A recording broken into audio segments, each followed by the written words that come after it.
السلام عليكم ورحمة الله وبركاته.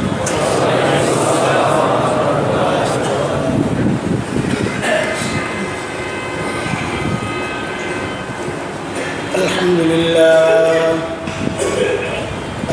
لله نحمده ونستعينه ونستغفره ونؤمن به ونتوكل عليه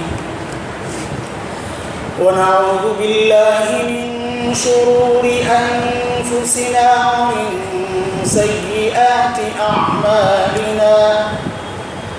من يهده الله فلا مضل له ومن يضلله فلا هادي له. وأشهد أن لا إله إلا الله وحده لا شريك له. وأشهد أن سيدنا وسندنا وحبيبنا ومولانا محمدا عبده ورسوله. اللهم صل على محمد وعلى آل محمد كما صليت على إبراهيم وعلى آل إبراهيم إنك حميد مجيد. اللهم بارك على محمد وعلى آل محمد كما باركت على إبراهيم وعلى آل إبراهيم إنك حميد مجيد. أما بعد فأعوذ بالله من الشيطان الرجيم. بسم الله الرحمن الرحيم. يا أيها الذين آمنوا كتب عليكم الصيام كما كتب على الذين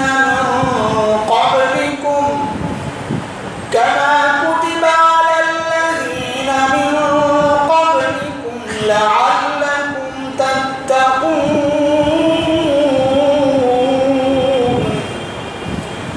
آمنت بالله صدق الله العلي العظيم. محترم حاضرين, আল্লাহ সুবহানাহু ওয়া তাআলার অশেষ মেহেরবানিতে দিন যত যাচ্ছে আমাদের আকাঙ্ক্ষিত মাস, বরকত রহমতের মাস মাহে রমজান আমাদের সামনে আসছে খুব দ্রুত। আলহামদুলিল্লাহ, রাসূল করিম সাল্লাল্লাহু আলাইহি ওয়াসাল্লামের জবানে রাসূলের শিখানো দোয়াটা বারবার বেশি বেশি পড়ি। জানি না বঞ্চিত হই কিনা। এমনও তো হইতে পারে যে রমজান পাইলাম কিন্তু রমজানের বরকত থেকে বঞ্চিত হইলাম, এমন তো হইতে পারে। এই জন্য আল্লাহ রাসূল যে দোয়া করেছেন এই দোয়াটা এখনো চালু রাখা, অব্যাহত রাখা। আল্লাহুম্মা বারিক লানা ফি রাজাব ওয়া শাবান ওয়া বাল্লিগনা রমাযান। হে আল্লাহ, আমাদের রজব এবং শাবানকে বরকতপূর্ণ করো এবং আমাদেরকে রমজান পর্যন্ত পৌঁছে দাও, এই দোয়া করা। মুহতারাম হাজিরিন, আপনাদের মনে থাকার কথা সেই রবিউল আউয়াল থেকে প্রায় 5 মাস হলো রবিউল আউয়াল, রবিউল সানি, জমাদুল আউয়াল, জমাদুল সানি, রজব, শাবান, 5 মাস শেষ হলো প্রায়। সেই তখন থেকেই আমাদের যে আলোচনা চলছে যে আল্লাহ রাসূল সাল্লাল্লাহু আলাইহি ওয়াসাল্লামের জীবনের একটা বড় অংশ হচ্ছে হযরত সাহাবায়ে কিরাম রিদওয়ানুল্লাহি আলাইহিম আজমাইন। সাহাবায়ে কিরাম রিদওয়ানুল্লাহি আলাইহিম আজমাইনরা কেমন ছিলেন ঈমান কবুলের আগে, কালিমা পড়ার আগে। আর সেই মানুষগুলো যাদেরকে বলা হতো জাহিলি যুগের মানুষ, আইয়ামে জাহিলিয়া, সেই জাহেল মানুষগুলো, বর্বর মানুষগুলো, বর্বর আরব, সেই বর্বর মানুষগুলো কি এমন পেয়ে এত পবিত্র হয়ে গেলেন যে আল্লাহ সুবহানাহু ওয়া তাআলা তাদের উপর সন্তুষ্টি এবং তাদের জন্য জান্নাত প্রস্তুতের ঘোষণা সুসংবাদ দিয়ে দিলেন। কি এমন কাজ করলেন? হযরত রাসূল করিম সাল্লাল্লাহু আলাইহি ওয়াসাল্লাম যাদেরকে আমার জন্য আপনার জন্য দ্বীনের নমুনা বানাইলেন, যে তাদেরকে দেখো, আমার সাহাবীদেরকে দেখো, খোলাফায়ে রাশিদিনদেরকে দেখো, তাদেরকে অনুসরণ করো, কি এমন তারা করলেন? তো সেই আলোচনা আমরা চলে আসছিল আমাদের, যে আল্লাহ রাসূল সাল্লাল্লাহু আলাইহি ওয়াসাল্লাম সাহাবীদের ওই অন্তরটা পরিবর্তন করছেন, তাদের দিল পরিবর্তন করছেন বিভিন্নভাবে, তালিমের মাধ্যমে, হিকমার মাধ্যমে, দীক্ষা দিয়ে, শিক্ষা দিয়ে, সোহবত দিয়ে, ধরায় ধরায় হাতে কলমে সাহাবায়ে কেরামকে এই অবস্থায় রাসূল করিম সাল্লাল্লাহু আলাইহি ওয়াসাল্লাম নিয়ে আসছেন। তো সেখান থেকেই আমাদের ধারাবাহিক আলোচনা চলতে চলতে একটা পর্যায়ে আসছে যে আত্মা সংশোধনের ব্যাপার। রাসূল যে কাজগুলো করেছেন, সাহাবায়ে কেরামের আত্মিক যে সমস্যাগুলো ছিল, নিজে ঘোষণা দিয়েছেন যে অন্তরে এমন একটা বিষয় আছে যেটা নষ্ট হয়ে গেলে সারা শরীর নষ্ট, কলব সম্পর্কে বলেছেন এবং কলবের রোগগুলো সম্পর্কে সচেতন করেছেন, বিভিন্নভাবে চিকিৎসা দিয়েছেন আল্লাহ রাসূল সাল্লাল্লাহু আলাইহি ওয়াসাল্লাম। তো আত্মা পরিশুদ্ধ করার মেহনতের উপর আমরা ছিলাম আজকে অনেক দিন থেকেই, এবং বলেছিলাম আপনাদেরকে আগে, যেটা হয়তো এই আলোচনা চলতে চলতে আমাদের মূল গন্তব্যে, যেখানে আমাদের আত্মা পরিশুদ্ধের জন্য রবের পক্ষ থেকে এক বড় নিয়ামত সামনে আসবে, ঠিক হয়তো আমাদের আলোচনাটা সেখানে গিয়ে থামবে। আলহামদুলিল্লাহ, সেই ধারাই আজকে রমজানের আগ মুহূর্তে এসে আমাদের এই আলোচনা, আমরা রমজানে ঢুকতে চাচ্ছি যে আল্লাহ সুবহানাহু ওয়া তাআলা রমজান আমাদেরকে কি উদ্দেশ্যে দিয়েছেন। রব্বে কারীম নিজে বলেছেন, এটা যার মূল কথাই হলো আমার আত্মা পরিশুদ্ধ করা, আমার ভিতরটা ঠিক করা, এটাই রমজানের মূল মাকসাদ। মোহতারাম হাজিরিন, তার আগে মূল মাকসাদে যাওয়ার আগে একটা বিষয় একটু আলোচনা করে নিই, যে আল্লাহ সুবহানাহু ওয়া তাআলা মানুষকে কেন তৈরি করছেন। রব্বে কারীম নিজেই ঘোষণা দিয়েছেন, এটা মা খালাকতুল জিন্না ওয়াল ইনস ইল্লা লিয়াবুদুন, এটা আল্লাহর কথা, যে আমি জিন এবং মানুষকে, মানব দানবকে আমি সৃষ্টি করেছি একমাত্র আমার ইবাদতের জন্য, একমাত্র আল্লাহর গোলামি করার জন্য, আর কিছু উদ্দেশ্য না। স্বাভাবিকভাবেই এখন তাইলে প্রশ্ন আসবে যে তাইলে আমি সারাক্ষণ ইবাদত করার কথা, যেহেতু আমার রব আমাকে তৈরি করেছেন, সৃষ্টি করেছেন তার গোলামি করার জন্যে, ইবাদত করার জন্যে, তো আমার তো সারাক্ষণ তাসবিহ, তাহলিল, নামাজ, রোজা এর মধ্যে থাকার কথা, তা আমি কই করি? আমি তো সারাক্ষণ দেখি অন্য কাজ করি, আমার ব্যক্তিগত কাজ, জীবনের সাথে সম্পৃক্ত কাজগুলো আমি করি, খাই, ঘুমাই, কামাই রোজগারে ব্যস্ত থাকি, ইবাদতের সময় কতটুকু দিই? অথচ রব্বে কারীম আমাকে সৃষ্টির উদ্দেশ্য নিজে বলছেন যে আমাকে সৃষ্টি করেছেন রব ইবাদতের জন্য। তো আমি আল্লাহ তাআলার সৃষ্টি উদ্দেশ্যের বাইরে গিয়ে সারাক্ষণ নিজস্ব কাজে ব্যস্ত থাকি, এটাই। আর সবচেয়ে আজব বিষয় হচ্ছে যে আমার এই কাজগুলোকে আমার রব অস্বীকার করেন না, যে তুমি করো, এটা সুযোগ দিয়ে রাখছেন। তো আল্লাহ তাআলা উদ্দেশ্য নির্ধারণ করলেন একটা, আবার আমাকে কামাই করতেও বলেন যে নামাজ শেষ তুমি কামাই রোজগার করো, ফাইদা কুদিয়াতিস সালাত ফান্তাশিরু ফিল আরদি ওয়াবতাগু মিন ফাদলিল্লাহ, নামাজ শেষ বের হয়ে যাও জমিনে, আল্লাহ তোমাকে যে রিজিক রেখেছেন সেগুলো তালাশ করে করে তুমি গ্রহণ করো, রব্বে কারীমের দয়া মেহেরবানি এগুলো গ্রহণ করো, আল্লাহ তাআলাই বলেছেন এগুলা। তো একদিকে আল্লাহ তাআলা বলতেছেন আমি বান্দা তোমাকে সৃষ্টি করেছি কেবলমাত্র আমার ইবাদতের জন্যে, অন্যদিকে আবার আল্লাহ তাআলা আমাকে আমার ব্যক্তিগত কাজগুলো করার সুযোগও দিয়ে রাখছেন। বিষয়টা কেমন হয়? তো আমরা এটা বলি যে আসলে আল্লাহ তাআলা আমাকে ইবাদতের জন্য সৃষ্টি করেছেন ঠিক, কিন্তু রব্বে কারীম যখন মানুষ সৃষ্টি করেন, সে মানুষ সৃষ্টির সময় রব্বে কারীম যে শব্দ ব্যবহার করেছেন সেটা কি? হযরত আদম আলাইহিস সালাতু ওয়াস সালামকে সৃষ্টির সময় ফেরেশতাদের সামনে আল্লাহ তাআলা যে বক্তব্য দিয়েছেন, وَإِذْ قَالَ رَبُّكَ لِلْمَلَائِكَةِ إِنِّي جَاعِلٌ فِي الْأَرْضِ خَلِيفَةً, আমি জমিনে আমার প্রতিনিধি পাঠাবো, খলিফা, যে আমার হুকুম মতো চলবে, সেই খলিফা। এখানে খলিফা মানে ক্ষমতা দখল না, খলিফা মানে রাষ্ট্র ক্ষমতায় অধিষ্ঠিত হওয়া না, খলিফা মানে হচ্ছে জীবনের প্রতিটা ক্ষেত্রে, জীবনের প্রতিটা ক্ষেত্রে আল্লাহ তাআলার হুকুম বাস্তবায়ন করা, এটা হচ্ছে খেলাফা। মোহতারাম হাজরিন, সেই হিসেবে আমার রসুল সাল্লাল্লাহু আলাইহি ওয়াসাল্লামকে আল্লাহ পাঠাইছেন মানুষকে দেখানোর জন্যে যে আপনি দেখায়া দেন কীভাবে ইবাদত করতে হবে আর কীভাবে বান্দা নিজের কাজগুলোকেও ইবাদত বানায়। আপনি দেখায়া দেন। রসুল আমাদেরকে দেখায়া দিচ্ছেন কীভাবে খাইতে হবে। বান্দা যখন ওইভাবে খাবে তখন তার খাওয়াটাও ইবাদত হয়ে যাবে। বান্দা যখন রসুলের মতো ঘুমাবে তার ঘুমটাও ইবাদত হয়ে যাবে। বান্দা যখন রসুলের তরিকায় ব্যবসা করবে তার ব্যবসাটাও ইবাদত হয়ে যাবে। বান্দা যখন কামাই কাজ কারবারে ঢুকবে, কৃষিকাজে যাবে, যখন আল্লাহ রসুলের সিদ্ধান্ত হুকুম মতো সিস্টেম মতো সুন্নাহ তরিকা পদ্ধতি মতো করবে তখন তার সমস্ত কাজগুলাই ইবাদত হয়ে যাবে। এটাই হচ্ছে বিষয়। দুইটার মধ্যে মিল এইভাবে যে আমাদের সব কাজগুলো আমরা ইবাদত বানিয়ে নিতে পারি কিভাবে, যখন সেই কাজগুলোকে আল্লাহ রসুলের দেখানো পথে আমরা করব ইনশাআল্লাহ। কিন্তু রব্বে করিম জানেন যে আমি তো বানাইছি বান্দাকে আমার ইবাদত করার জন্য, বান্দা আমার ইবাদত করবে। রব্বে করিম জানেন, তিনি স্রষ্টা, তিনি জানেন আমার স্বভাব সম্পর্কে, আমার চরিত্র সম্পর্কে সব জানেন তিনি। আমি আস্তে আস্তে কোন দিকে মুখ নিতে পারি সব জানেন তিনি। আবার উপকরণ দিয়ে রাখছেন, শয়তান আছে আমার সাথে, আমাকে ইবাদত থেকে ফিরাইয়া তার গোলামির দিকে, শয়তানের গোলামির দিকে আমাকে নিয়ে যেতে পারে। এটা শয়তানের কাজ। সে আমাকে আহ্বান করে জাহান্নামের দিকে। সূরা ফাতির আয়াত নম্বর 6 রব্বে কারীম এটা বলেছেন, ইন্নাশ শাইতানা লাকুম আদু ফাত্তাখিযুহু আদুওয়া ইন্নামা ইয়াদউ হিজবাহ লিয়াকুনু মিন আসহাবিস সাঈর। শয়তান তার অনুসারী যারা, তার বন্ধু যারা, তার দলের যারা তাকে ডাকে কোথায়? জাহান্নামের দিকে। শয়তান ডাকতেছে একদিকে, আল্লাহ ডাকতেছেন একদিকে। বান্দা আল্লাহর ডাকে সাড়া দেয়, কিন্তু আল্লাহ জানেন যে শয়তানের প্ররোচনায়, নফসের প্ররোচনায়, মাখলুকের সাথে মিশার কারণে সে মাঝে মধ্যে আল্লাহ বিমুখ হইয়া শয়তানের কাজে জড়ায়া যায়।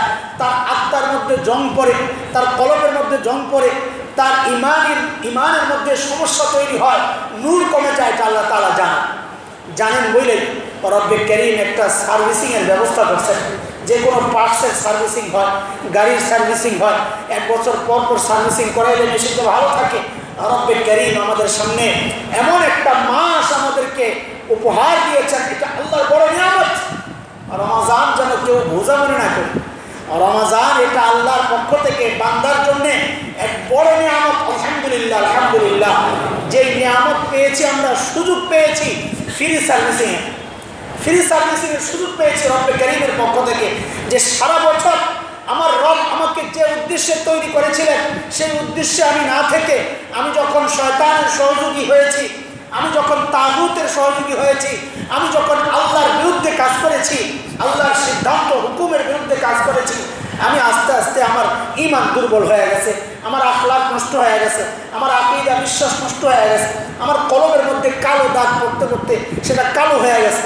রব্বে কারীম বলেন, বান্দা নাও, আমি তোমাকে রমজান এই মাসটা দিলাম, তুমি তোমার আত্মাটাকে সংশোধন করে নতুন করে আবার নতুন যেন পুনর্জন্ম হইল তোমার, পবিত্র করে নিজেকে একদম নিজের কেমন আল্লাহ রসুলের হাদিস থেকে আমরা পেয়েছি যেন বান্দা আজকে তার মা তাকে জন্ম দিল, এইরকম পবিত্র হওয়ার সুযোগ আল্লাহ তাআলা দিচ্ছেন যে তুমি চলে আসো, অন্তত একটা মাস তুমি দেখাও যে আল্লাহ তোমাকে কি উদ্দেশ্যে বানাইছেন।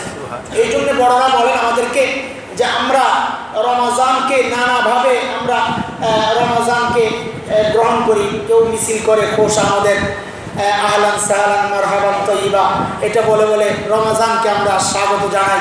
অনেকে মিটিং করে বা কোনো কনফারেন্স করে রমজানকে স্বাগত জানায়, কিন্তু আমাদের বড়রা বলেছেন রমজানকে স্বাগত জানানোর ভিন্ন একটা পদ্ধতি আসলে আমাদের গ্রহণ করা দরকার, যেটা আসলে বাস্তব পদ্ধতি। সেটা হচ্ছে যে আমার মানসিকতাটা আমি চেঞ্জ করব। কি মানসিকতা? যে 11 মাস আমি আমার কাজের ফাঁকে ফাঁকে বান্দা হিসাবে আল্লাহর গোলামি করেছি, যদি করে থাকি 11 মাস আমি আমার কাজকে প্রাধান্য দিয়ে আল্লাহর কাজ ফাঁকে ফাঁকে করেছি, কিন্তু এটা আল্লাহ তাআলা আমাকে সৃষ্টি করার উদ্দেশ্য ছিল না। আল্লাহর উদ্দেশ্য ছিল আল্লাহর কাজে আমি করব। আল্লাহ সুযোগ দিয়েছেন, এহসান করেছেন, দয়া করেছেন, মেহরবানি করেছেন, কিন্তু আমাকে যেহেতু আল্লাহ তাআলা একটা সুযোগ দিয়েছেন, আমি এই একটা মাস ইবাদতের ফাঁকে ফাঁকে আমার কাজগুলো করব। এই পার্থক্যটা রমজানকে আমরা এইভাবে স্বাগত জানাই, এইভাবে প্রস্তুতি গ্রহণ করি যে 11 মাস আমি আমার কাজের ফাঁকে ফাঁকে আমার রবের গোলামি করেছি। রমজানকে আমি এইভাবে যাপন করি, এইভাবে পালন করব যে রবের গোলামির ফাঁকে ফাঁকে আমি আমার কাজগুলো সেরে নেব ইনশাআল্লাহ। হাজিরিন, এটা করার জন্য আমরা শুরুতেই একটা কর্ম সময় নির্ধারণ করা, সূচি তৈরি করা, এটা প্রত্যেকের জন্য জরুরি। প্রত্যেকের ঘরে এটা আমরা তৈরি করে নেব ইনশাআল্লাহ। কীভাবে? আমাদের বড়রা আমাদেরকে খুব সহজভাবে শিখাইছেন যে আসলে সময় বের করা খুব সহজ, এটা খুব কঠিন কিছু না। সময় বের করা সহজ মানে আমি সারা বছরের একটা ফেরেস্ত আমার সামনে আনি যে আমি সারা বছর আমার দিনগুলো কিভাবে কাটাই। দেখা যাবে সারা দিন রাত যদি আমি হিসাব করি তো দেখা যাবে 2-3 ঘন্টা আমি গুনায় কাটাই। গুনায় কেমনে কাটাই?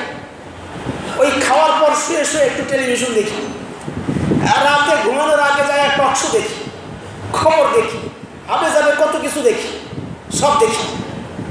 এইভাবে সারাটা দিন আমার যায় 2-3 ঘন্টা। আমার মনে হয় যে প্রায় সবারই আমরা এরকম পাওয়া যাবে যে 2-3 ঘন্টা এইরকম গুনায় আমরা কাটাই। আমি আর জঘন্য গুনার দিকে গেলাম। অনেক যুবক ভাই আছেন, অনেককেই দেখা যায় রাস্তাঘাটে আমরা চলতেছি, আমি যেটা বলি শয়তানের লেজ কানের মধ্যে ঢুকায় ঢুকায় হাঁটতেছি। মানে কি, আমি মুসলমান হিসেবে তো আমি চিন্তা করবো যে আপনি কোরআন তেলাওয়াত শুনতেছেন, কিন্তু আপনার সুরত তো আমাকে ওই চিন্তা করতে উৎসাহিত করে না, বরং আপনার সুরত আমাকে যে মেসেজ পাঠাচ্ছে সেটা হচ্ছে আপনি ওই কানের ভেতর ঢুকায় ঢুকায় গান শুনতেছেন।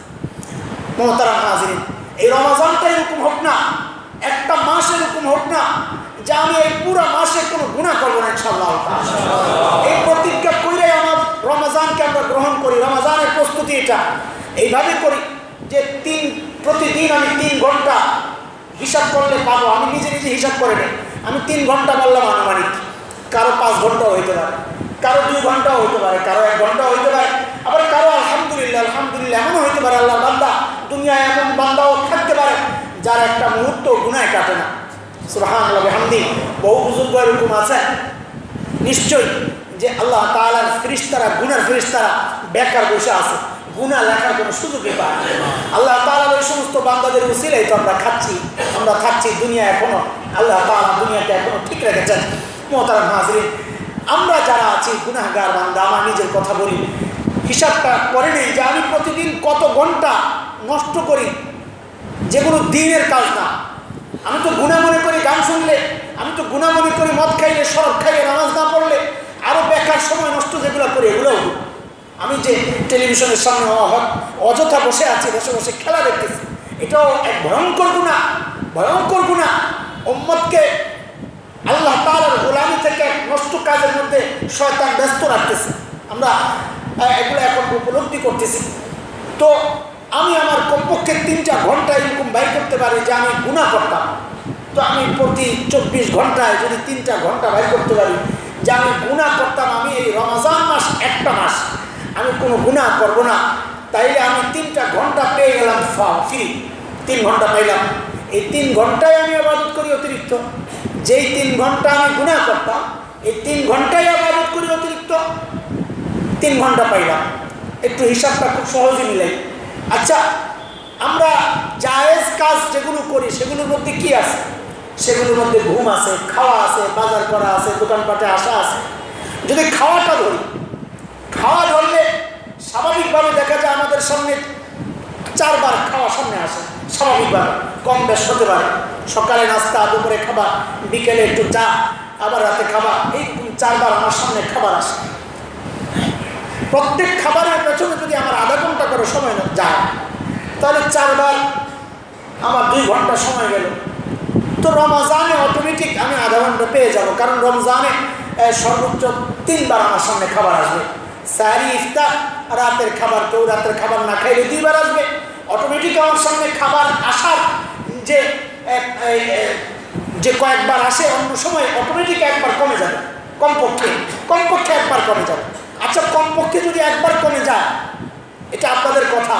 আর মেয়েদের কথা, হ্যাঁ, তাদের একই অবস্থা, খাওয়া আনা নেওয়ার পেছনেও তাদের 4 বারের জায়গায় কমপক্ষে 1 বার কমে যাবে, একই কথা। তারাও তো খায়, আপনিও খান, তাদের তৈরির পেছনে একটু সময় বেশি নষ্ট হয়, সেটাও সে এখানে কভার করে নেবে। তো 2 ঘন্টার মধ্যে আপনি যদি 3 বার খাবারকে নিয়ে সামনে নিয়ে বসেন, তাইলে আপনার খাবারের জায়গা থেকে টাইম থেকে আধা ঘন্টা কিন্তু খুব সহজে আসা হবে, এটা অটোমেটিক আসবে। তাহলে আগের 3 ঘন্টা, যে 3 ঘন্টা আপনি গুণের কাজ করতেন, সেই 3 ঘন্টার সাথে এই আধা ঘন্টা লাগায় 3.5 ঘন্টা হইল গেল খাওয়ার কথা। এবার আসেন ঘুমের কথা। দিন রাত সব মিলাইয়া আমরা সাধারণত 7-8 ঘন্টা ঘুমাই, দিন রাত সব মিলাইয়া 7-8 ঘন্টার মধ্যে যদি আমি 6 ঘন্টা ঘুমাই, আমার স্বাস্থ্যের জন্য ডাক্তারদের সাথে কথা বললেন 6 ঘন্টা ঘুমাইলে একজন মানুষের জন্য এনা। তো 6 ঘন্টা যদি আমি ঘুমাই, তাইলে 7 ঘন্টা ঘুমানো মানুষটা 6 ঘন্টা ঘুমাইলে 1 ঘন্টা সে অটোমেটিক হালাল বৈধ কাজ থেকেও 1 ঘন্টা আপনি বের করতে পারেন। আগের 3 ঘন্টা অবৈধ কাজ থেকে বের করলেন, এখন আপনি ধরে ধরে প্রত্যেকটা আমল চিন্তা করেন, সারা বছর কিভাবে কাটাইছেন আপনি জানেন। আপনার সারা বছরের আমলগুলো সামনে আয় না, প্রত্যেকটা নিষিদ্ধ কাজ থেকে আপনি সময়গুলো আলাদা করেন, প্রত্যেকটা বৈধ কাজগুলোকে সংকুচিত করেন, সময় এখান থেকে একটু একটু করে বের করেন। এটা লিখবেন, কাগজে নোট করবেন, ঘরের মধ্যে লটকাইয়া দিবেন, নিজের ঘরের পরিবারের সবাই দেখুক, আপনার সবাই ওইভাবে ওই ফলো করে চলুক। ইনশাআল্লাহ তাআলা এই রমজান হোক নতুন এক রমজান, যা আপনার ঘরটাও দিনের ঘর হয়ে যাবে ইনশাআল্লাহ তাআলা। তাইলে মনে করবো যে রমজানের প্রস্তুতি, রমজান আসতেছে, আমরা একটা আগ্রহ নিয়ে আছি, এটা বোঝা যাবে। আমি যদি আগে থেকে এরকম প্রস্তুতি নিতে থাকি, এইরকম দিনের মধ্যে এক তামান্না তৈরি করি যে রমজান আসতেছে, আমারও প্রস্তুতি, তাইলে ইনশাআল্লাহ তাআলা আশা করা যায় আমরা কেউ রমজানের রহমত থেকে বঞ্চিত হব না ইনশাআল্লাহ তাআলা। তাইলে আমি যদি 1 ঘন্টা ঘুম থেকে বাঁচাইতে পারি, আগের 3.5 ঘন্টার সাথে খাওয়ার আধা ঘন্টা, গুনার কামের 3 ঘন্টা, 3.5 ঘন্টা ঘুম থেকে যদি 1 ঘন্টা বাঁচাইতে পারি, কয় ঘন্টা হইল? 4.5 ঘন্টা। হিসাবগুলো আপনাদের জানা, আমি শুধু দেখাইতেছি যে আমি কিভাবে বাঁচাইতে পারি। 4.5 ঘন্টা আমি পেয়ে গেলাম। আচ্ছা, আমরা যারা বাজার সদাই করি, 30 দিন যদি বাজারে যাই, প্রতিদিন যদি যাই না অনেকে, যদি যাই, এই 30 দিনের বাজারকে কিন্তু আমি 10 দিনে নামায় আনতে পারি। রমজান প্রতিদিন বাজারে যাওয়ার দরকার নাই, আপনার প্রতিদিন তো ছোলা কিনতে হবে না, একবারে কিনে নেন। তেল প্রতিদিন কিনতে হয় না, একবারে কিনে নেন। ডাল প্রতিদিন কিনতে হয় না, একবারে কিনে নেন। মাছ তরকারি যা আছে আপনি একবারে কিনে নেন, 1 সপ্তাহ বাজার করে নেন না, সমস্যা নেই। প্রত্যেকের ঘরে ঘরে ফ্রিজ আছে, একটু ফ্রিজের খাবার খাই না, সমস্যা কি? তাজাটা, আমার ইমান তাজার সাথে খাবার তাজাটা একটু পেছনে রাখি না, সমস্যা কি? ইনশাআল্লাহ তাআলা আমরা যারা 30 দিন বাজারে যাইতাম, তারা যদি কমায়া 10 দিনে নিয়ে আসে, খুব সহজ, সম্ভব। অসম্ভব কোনো পদ্ধতি আপনাদের সামনে আমি অ্যাপ্লাই করছি না, এটা সম্ভব। 30 দিনের জায়গায় যদি আমি 10 দিন বাজারে যাই, আমার 20 দিন কমে গেল। এই প্রত্যেক দিন বাজারে যাওয়ার পেছনে যদি আমার 1 ঘন্টা করেও সময় নষ্ট হয়, তাইলে 20 দিন বাদ গেলে আমি 20 ঘন্টা পেয়ে গেলাম। বাদ দিলাম, আপনি 30 দিন যেতেন না, 10 দিন 20 দিন যেতেন, তো 20 দিন গেলেও তো আপনার 10 ঘন্টা বেঁচে গেল। 10 ঘন্টা যদি বাঁচে, আসা যাওয়ায় যদি এটার সাথে আরও আধা ঘন্টা করে লাগান, তাইলে আরও 5 ঘন্টা, 15 ঘন্টা। এই 15 ঘন্টা যদি আপনি এই 30 দিনে অতিরিক্ত বের করতে পারেন বাজার সদাই, এই সমস্ত ঘরোয়া কাজগুলো থেকে, এই সময় থেকে যদি আপনি 15 ঘন্টা বের করতে পারেন, তা প্রতিদিন কত ঘন্টা, কতটুকু পড়লো? আধা ঘন্টা করে পড়লো। আগের 4.5 ঘন্টার সাথে এই আধা ঘন্টা যুক্ত করে দেন, আগের 4.5 ঘন্টার সাথে আধা ঘন্টা যুক্ত করে দিলে কয় ঘন্টা হয়? 5 ঘন্টা হয়।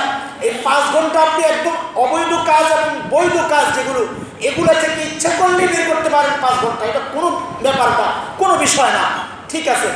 এই 5 ঘন্টার সাথে আপনি ইচ্ছা করলে ইবাদতের জন্য আরও 1টা ঘন্টা কমপক্ষে 1টা ঘন্টা যুক্ত করতে পারেন আপনার কাজ থেকে। কাজ করতেছেন, কাজ অবস্থায় আপনি ইবাদত করতে পারেন। তো আপনি যে কোনো কাজই করেন, রান্না করতেছে মায়েরা, বসে রান্না করতেছেন, তাসবিহ পড়তে পারে, সুবহানাল্লাহ সুবহানাল্লাহ পড়লে কি রান্না নষ্ট হয়ে যাবে? রান্না নষ্ট হবে না। আপনি দোকানদারি করতেছেন, বেচা কিনা করতেছেন, জিকির চালু রাখলে কি বেচা কিনা কম হবে? বেচা কিনা বন্ধ থাকবে না। যারা কাজ করতেছেন, কাজ অবস্থায় যদি জিকির চালু থাকে, হাঁটা চলায় যদি জিকির চালু থাকে, সুবহানাল্লাহ আলহামদুলিল্লাহ, এইভাবে যদি জিকির চালু থাকে, তো আপনার কাজ তো বন্ধ থাকবে না। আমি বলি না আপনি সারাক্ষণ খালি জিকির করেন, যদি করতে পারেন আলহামদুলিল্লাহ আলহামদুলিল্লাহ। আমি অত চাপায়া দিচ্ছি না, সহনশীল আমল দিচ্ছি আপনাদেরকে, যে এই চলতে ফিরতেও কিন্তু আমি 1টা ঘন্টা বের করতে পারি। এই 1টা ঘন্টা যদি বের করি, তাহলে আমার 6 ঘন্টা পুরো হইল যে আমি প্রতিদিন ইচ্ছা করলেই অতিরিক্ত ইবাদতের জন্যে, নর্মাল ইবাদত আমি করবোই নর্মাল অবস্থায়, অতিরিক্ত ইবাদতের জন্য প্রতিদিন ইচ্ছা করলে আমি 6 ঘন্টা বের করতে পারি প্রত্যেকটা মানুষ। এটা আমার অবজারভেশন, আমি দেখেছি আমার সাথের কাছের মানুষগুলো তাকে ফলো করে, আমি নিজেকে চিন্তা করে আজকে বহুদিন থেকে আমি এটা চিন্তা করে দেখেছি যে ইচ্ছা করলে আমরা 6টা ঘন্টা প্রতিদিন আলাদা এক্সট্রা ইবাদতের জন্য বের করতে পারি। ভাই হিসাব এখানে শেষ হয় নাই, প্রতিদিন যদি 6 ঘন্টা বের করতে পারি তাহলে মাসে 30 দিন 6 ঘন্টা করে 3 6 18 180 ঘন্টা আপনি অতিরিক্ত ইবাদতের জন্য রমজান মাসে বের করতে পারতেছেন। 180 ঘন্টা। খুব খেয়াল করেন, যারা কোরআন শরীফ পড়তে পারে আস্তে আস্তে 12 ঘন্টা এক খতম কোরআন পড়া সম্ভব। আমরা যারা আছি হাফেজ, আমাদের জন্য 5 6 ঘন্টা অসম্ভব, এত দ্রুত না পড়া উচিত কিন্তু সম্ভব। কিন্তু আপনারা যারা এত দ্রুত পড়তে পারেন না তাদের জন্য 12 ঘন্টায় মোটামুটি চালু করে যারা পড়তে পারেন 12 ঘন্টায় কোরআন শরীফ শেষ করা, খতম করা সম্ভব, খুব সম্ভব। আচ্ছা আপনি চিন্তা করেন তো, যদি 180 ঘন্টা অতিরিক্ত টাইম আপনি পেয়েছেন, এই 12 ঘন্টায় যদি এক খতম কোরআন আপনি পড়েন, আপনার কোনো কাজ কিন্তু বন্ধ থাকবে না, এটা কিন্তু অতিরিক্ত টাইম। আগে বলেছি আপনার খাওয়া বন্ধ নাই, 3 বেলা খাওয়া রেখেই, আপনার ঘুম বন্ধ নাই, 6 ঘন্টা ঘুম রেখে, আপনার কোনো কাজ বন্ধ নাই, কাজ রেখে কাজ অবস্থায় খেলে 1 ঘন্টা বের করতে পারেন ইচ্ছা করলে, আপনি ইচ্ছা করলেই পারেন। দোকানে বসে আছেন, কাস্টমার নাই, কোরআন শরীফ হাতে নিয়ে মোবাইলের অ্যাপস, এখন কোরআনের অ্যাপস আছে সবার কাছেই থাকতে পারে, এটা দেখে দেখে আপনি কোরআন শরীফ পড়তে পারেন, কোনো সমস্যা নাই। ভাই যদি 12 ঘন্টায় আপনি এক খতম কোরআনের জন্য নির্ধারণ করেন তো হিসাব করেন 18 180 180 12 ভাগ দিলে 15 খতম কোরআন শরীফ এই রমজান মাসে, কোরআন নাজিলের মাসে 15 খতম কোরআন শরীফ পড়া, এটা কোনো বিষয় না, আলহামদুলিল্লাহ খুবই সহজ সম্ভব একটা আমল আমরা করতে পারি ইনশাআল্লাহ তাআলা। দরকার শুধু হিম্মত, যা আমি করবই করবো ইনশাআল্লাহ তাআলা। আর আমরা যারা চালু করে কোরআন করতে পারি তাদের তো কথাই নাই, আমরা তো ইচ্ছা করলে আরও বেশি করতে পারি। 6 ঘন্টায় যদি লাগাই তো আমি তো 30 খতম করতে পারি ইনশাআল্লাহ তাআলা। আল্লাহ তাআলা যেন তৌফিক দেন, দোয়াও চাই, রব্বে কারীমের তৌফিক ছাড়া উপায়ও নাই। আমার এবার নিয়তি আছে ইনশাআল্লাহ তাআলা যে কোনো উপায়ে 30 খতম কোরআন শরীফ তো করতেই হবে ইনশাআল্লাহ তাআলা। কিন্তু যারা স্লো পড়েন আস্তে আস্তে, তারা তো কমপক্ষে 15 খতম, ভাই 15 খতম বাদ দিলাম, আপনার জন্য কষ্ট হবে। আপনি 15 ঘন্টা বরাদ্দ করেন, আপনি 10 খতম করেন, আপনি 10 খতম করেন, আপনি 18 ঘন্টায় বরাদ্দ করেন, আপনি 10 খতম কোরআন শরীফ পড়েন, তাও পারতেছেন না, আপনি 36 ঘন্টা বরাদ্দ করেন, 5 খতম কোরআন শরীফ পড়েন, একটা পৃষ্ঠাও আপনি পড়লেন না, আপনি কি মুসলমান? আবার কোরআনের মাসে বরকত নেওয়ার জন্য প্রস্তুতি গ্রহণ করতেছেন আপনি, এটা অসম্ভব। কোরআন নাজিলের মাসে কোরআনের প্রতি যদি মহাব্বত না দেখাইতে পারি, তাহলে আমি কোরআন নাজিলের মাসকে অভ্যর্থনা জানাইতেছি, সেটা আসার অপেক্ষায় আছি। এই কথা বলা মিথ্যা কথা, ধোঁকা ছাড়া কিচ্ছু না। আমাদের এই রমজান হোক এই প্রতিজ্ঞায় যে কোরআন নাজিলের মাস, কোরআনের মাস হোক ইনশাআল্লাহ তাআলা। কোরআন তিলাওয়াতের মাধ্যমে এই মাসকে, এই মহিমান্বিত মাসকে আমি গ্রহণ করব এবং আমি নিজেকে ধন্য করব কোরআন তিলাওয়াতের মাধ্যমে।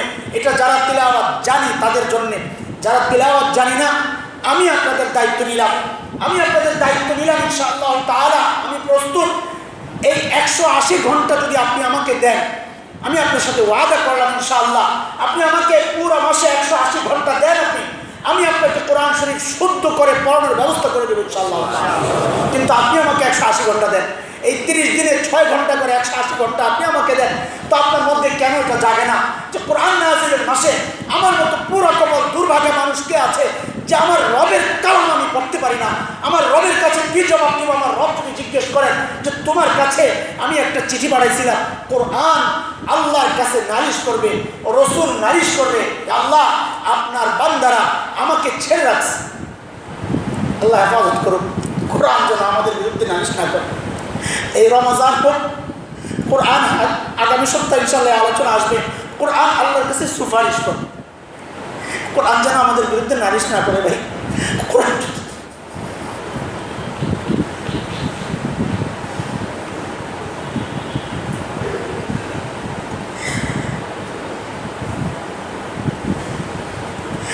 কোরআন আমাদের বিরুদ্ধে নালিশ করে, বাঁচার কোনো উপায় নেই। কারণ আল্লাহর কোরআন মানে আল্লাহর কালাম, আল্লাহ নিজেই আমার বিরুদ্ধে নালিশ করতেছেন, সহজ কথা।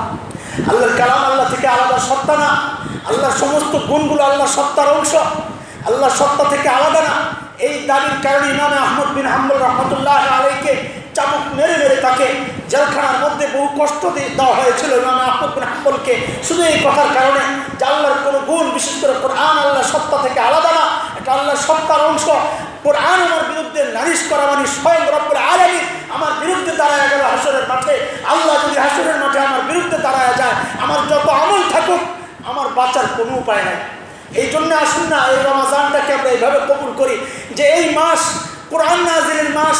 আমি দৃঢ় প্রতিজ্ঞা করলাম ইনশাআল্লাহ তাআলা, আমি একা নই, আমার বিবি, আমার বাচ্চা সবাইকে এই মাসে আমি কোরআন পড়নেওয়ালা বানাবোই ইনশাআল্লাহ তাআলা। এই প্রতিজ্ঞা করতে পারি না আমরা ইনশাআল্লাহ তাআলা? ইনশাআল্লাহ তাআলা আমরা প্রতিজ্ঞা করি যে এই মাসে আমরা কোরআন শিখবই ইনশাআল্লাহ তাআলা। এই ভাই আফসোস লাগে না?